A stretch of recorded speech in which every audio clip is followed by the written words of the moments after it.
We're going to start with weather as we bring in meteorologist Simone Thomas. Simone, summer is not leaving us without a fight. It's another hot one out there today. That's right. We've been seeing temperatures in the lower 90s across the state. Some of our neighbors in northwest Arkansas and the Arkansas River Valley been picking up on some showers and storms, trying to help cool things down a little bit. We won't really get to see the cooler temperatures until we get deeper into this first week of fall. But let's take a closer look across the northern half of the state. Again, storms moving out of Oklahoma and have been impacting portions of northwest into north central Arkansas this afternoon. Now through sunset and overnight, central Arkansas will pick up some more rainfall impacts. So we'll talk about that in your 7-day outlook. But through the evening, there is a low end risk of some of these storms being marginally severe. As you see, that gets about as close as the Arkansas River Valley, some of west central and north central Arkansas. This is for those 60-mile-an-hour or greater wind gusts and quarter-size hail. So we'll be talking about the rest of this evening as well as the week ahead and what you can expect for that first week of fall in your 7-day outlook. Thanks, Simone. Tonight in Lonoke County, this man on your screen, 38-year-old Daniel Tonys, is behind bars for allegedly neglecting 19 dogs. The sheriff's office says they received a tip in the South Bend area of the county and went to investigate. Once they got there, they found 16 dogs who were still alive, but 3 that had died. Those that were still alive were tied up with short chains and had no food or water, according to police. Tonys now faces 19 counts of animal cruelty.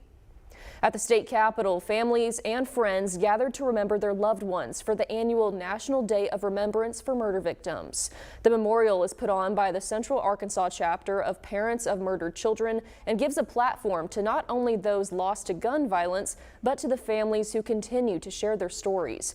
Relatives, organizers, and community members took to the podium to testify and raise awareness about the number of homicides that have claimed lives here in Arkansas.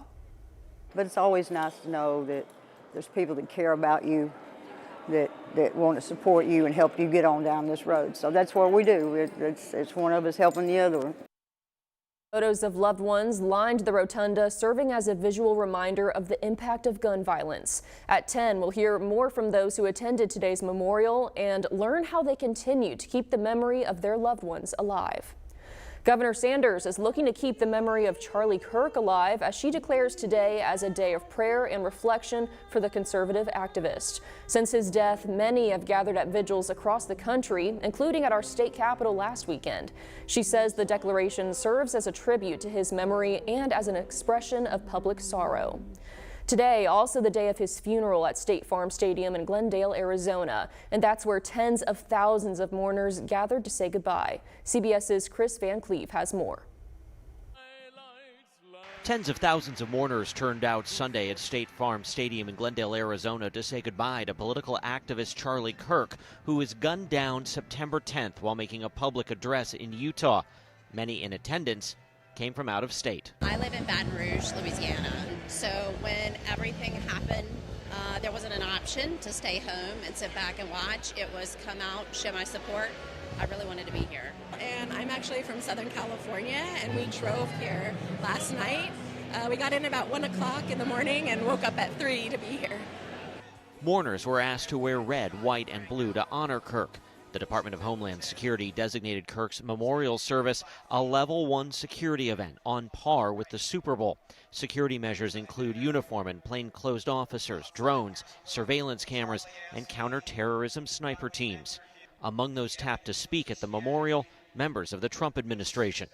Charlie started a political movement but unleashed a spiritual revival. My pastor texted me the day after that horrific event and said, "Pete, the devil overplayed his hand." Charlie started with liberty, but ended up lighting our country on fire for Christ. He started Turning Point USA, but this moment is the turning point. He mattered, and he will matter now more than he ever has before. Vice President J.D. Vance and President Trump are also scheduled to speak. More tributes for Kirk are planned in the coming weeks, including a National Day of Remembrance for Kirk on October 14th. The resolution to mark a day for Kirk was unanimously passed by the Senate. Chris Van Cleve, CBS News, Glendale, Arizona. It comes as the president has nominated White House aide Lindsey Halligan to be the U.S. Attorney for the Eastern District of Virginia after a falling out with the current one. That office has been investigating New York Attorney General Letitia James over alleged mortgage fraud, but no charges have been brought forward. On social media, the president posted a message directed to Attorney General Pam Bondi urging action against former FBI Director James Comey, California Senator Adam Schiff, and the New York attorney. They were ruthless and vicious. I was impeached twice. I was indicted 5 times. It turned out to be a fake deal, and we have to act fast. One way or the other. One way or the other. They're guilty, they're not guilty. We have to act fast. Last month, the FBI raided the home of Trump critic and former National Security Advisor John Bolton, just one of many political foes now being probed by the DOJ. Back here at home, a couple of Bryant students are reaching new goals and new heights while also making history in their school district. Kennedy Torres and Marion Boudou are the first Bryant students to receive a scholarship from the Air Force Flight Academy, but that's not all they accomplished. Through their extensive flight training this summer, they both earned their private pilot's license before even graduating high school. I just pacing around and just trying to realize this actually happens, right? I actually got this, it's not a joke. Tonight at 10, I'll have their full story and show you how this experience will propel them forward. Meanwhile, in Northwest Arkansas, this weekend rain changed a lot of people's plans and even canceled the Walmart Northwest Arkansas Classic Golf Tournament.